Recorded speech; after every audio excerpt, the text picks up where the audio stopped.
আমরা কিন্তু লক্ষ্য করেছি, বিভিন্ন প্রতিবেদনে দেখেছি, বিভিন্ন আর্টিকেলে দেখেছি, বিভিন্ন সোশ্যাল মিডিয়াতেও কিন্তু আমরা দেখতে পাচ্ছি যে শুধুমাত্র বাংলাদেশেই নয়, গ্লোবালি কিন্তু এই মানসিক রোগীদের সংখ্যাটা বৃদ্ধি পাচ্ছে বা মানসিক সমস্যাটা বৃদ্ধি পাচ্ছে। সেটার কারণ হিসেবে ধরা হচ্ছে যে এখন আসলে এত কম্পিটিশন, সেটা প্রফেশনের ক্ষেত্রেই হোক, পড়াশোনার ক্ষেত্রেই হোক, সামাজিক বিভিন্ন কারণ তো এই ক্ষেত্রে ধরা হচ্ছে।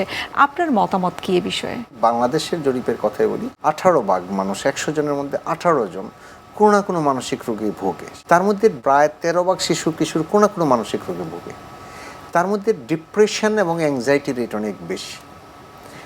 স্কিজোফ্রেনিয়া, এটা হলো কঠিন একটু মানসিক, সেটা প্রায় 1% মানুষের মধ্যে সে রোগটা আছে।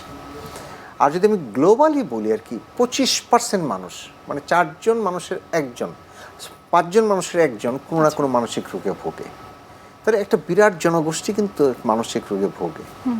মানসিক রোগের কারণের বহুবিধ, আপনি যেগুলি কিছু বলেছেন, বহুবিধ কারণ আছে। তার মধ্যে আমরা প্রথম কনসিডার করি জেনেটিক, বংশ পরম্পরা এটা হয়।